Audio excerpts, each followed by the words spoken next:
Good morning, guys. I'm up at Wainbody Wood and I just wanted you to see what we have seen. Isn't it beautiful? This tree's full of it. I think they're rhododendron, but who knows? And so me and Mustafa are here together and we've gone all the way off track. But it brings you right up to the road, which is not a good place to be with the dogs, just in case. So here we go. It's 7:48 and it's Monday today, and just look at this. Seriously, guys, just I wish you could smell it here. It is just so absolutely fragrant. And these bluebells are all the way around. And there's Mustafa with Honey and Abby. Yes. And today it's a white sky. Hey ho. Yesterday we had the most intense heat. I was sitting in my garden with my mum, and I had my jeans on, and I felt like my legs were burning as if they would be if I stood in front of a fire. And I said to Mum, I'm just going to go and change my jeans and put some shorts on. And when I took off my jeans, my legs were completely mottled. You know, like they would have been if I had been standing in front of the fire. I've never known, I mean, well, the sun to do that.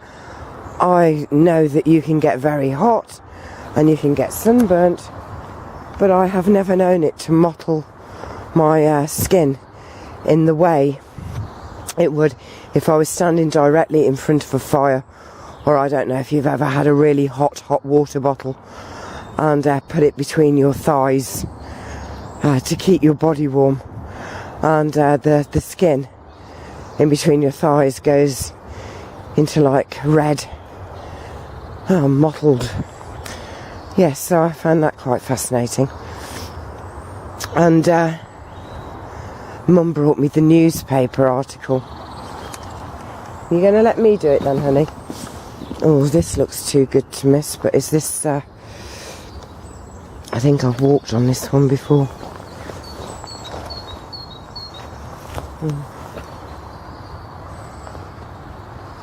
Yeah, it's, yeah,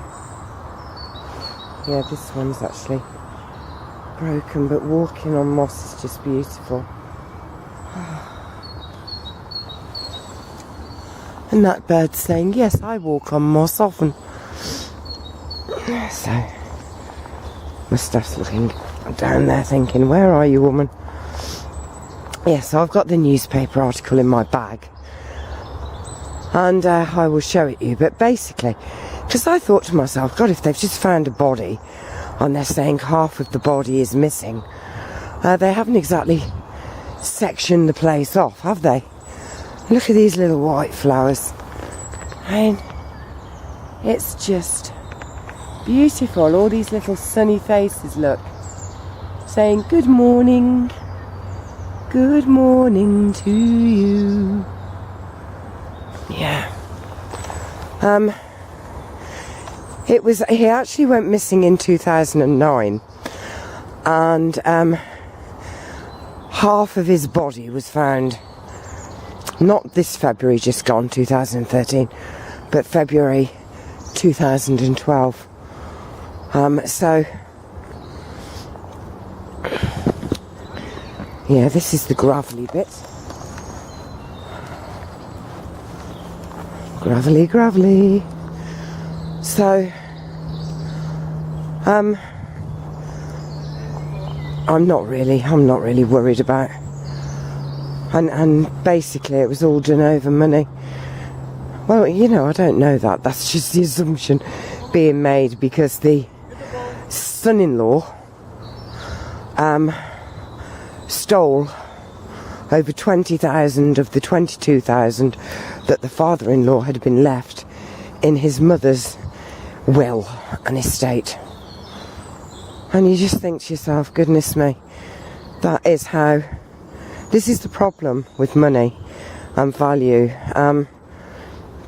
Now, I don't care who you are as a human being, you have got lots of value attached to you. You know, there is so much that we offer people that doesn't cost a penny. And most people don't see that. They can only understand worth if it's got a pound, shilling and pence sign in front of it, or a dollar, or a yen, or a ruple, or a dinar, whatever. And that really tells you nothing about your worth. That tells you about how you're valued within a slavery system, but it explains nothing about your worth whatsoever. Yeah. So, but there we go. So I'm going to stop down here in a minute. I shall get the newspaper article out of my bag so that my mum knows that I have passed it on to you, because she still thinks we're orgasmic, and still thinks that we speak to the same people that we did when we used to go out together then. And of course, there's maybe only six of you, I think, that are from the original, maybe 8. Anyway, hello dancing fly. Wow, you did a brilliant performance. Woo! Off I go. Go on then, honey. And then on the Truthers channel, the Truther girls, she also made a video about Miss Jolie. And Sunshine, no, I will talk about anything. Any questions asked, I will give my response to it. And I think this is raising awareness, and I think it is a really, really important issue to discuss. And the Truther girls mentioned something about this BRAC, whatever it is, which is the marker. They're trying to patent it, for God's sake. So it does look like, even if it's unknowingly, Angelina Jolie is being used, but isn't that what's happened with her whole life? Just used, bless her poor woman. And I mean, the Truther girls also point out what I said, which is, how do we know that she has even had this done? And then they point out as well that, you know, she, all over the world, she's been seen as brave, and women are, you know, showing their support by asking for the same tests to be done. And even though Angelina Jolie's genealogy, maybe, or lineage, is about cervical cancer, she's been heralded as brave for having a double mastectomy to alleviate any chance of breast cancer. And then they have also heralded her as brave for not having her cervix removed, when actually that is the, you know, the one that's genetic. I don't know. What do you think? This is where we sit. I love to sit there. So the whole Angelina Jolie thing, there's a lot more to it than meets the eye, as we know there would be.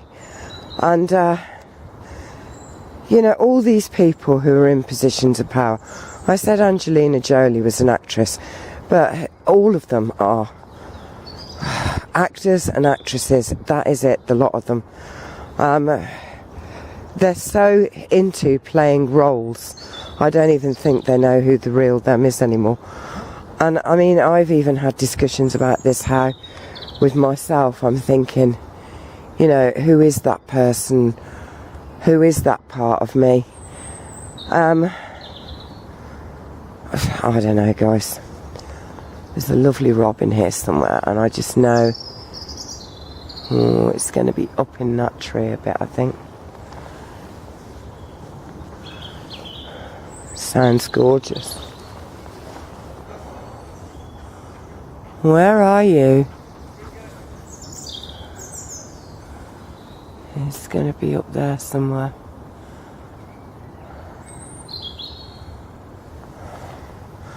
Yeah, so the Angelina Jolie thing, Sunshine 8308. No, I actually quite like it when I'm asked what I think of a particular thing.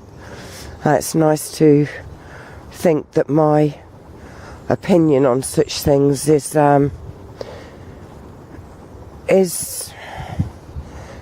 even considered, and that some people want to know what I think about certain things, because I'm trying not to talk about anything controversial, as you might. Trying to, well, I've been focusing on nature and the beauty and the garden and the this and the that. I don't think we'll be drinking any of that water today, do you? No. Look at it. It's so muddy.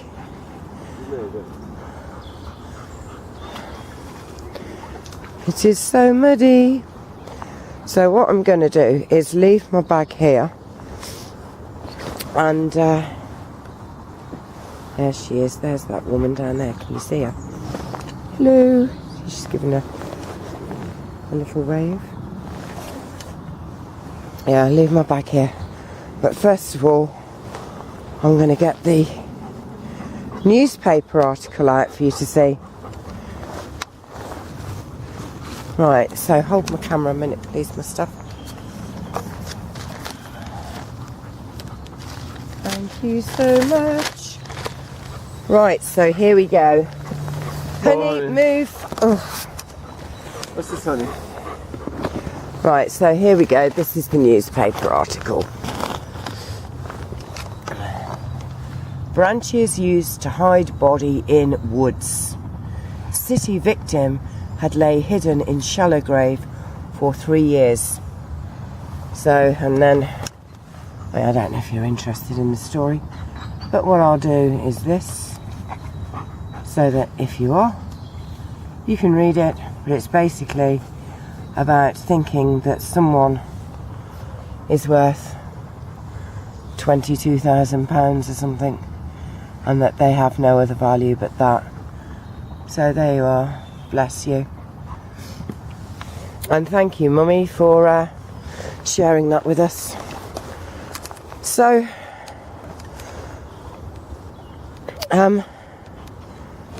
it goes on about how the Right there. Where is the last water? about where there is. This is very clayey. It's really quite.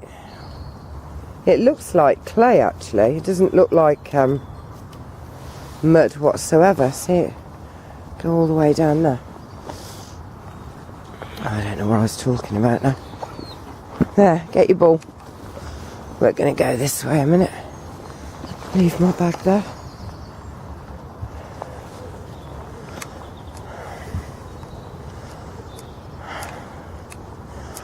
I mean, I don't understand how we have got to such a point where the life of a human is so disposable and so priced. Do you understand what I'm saying?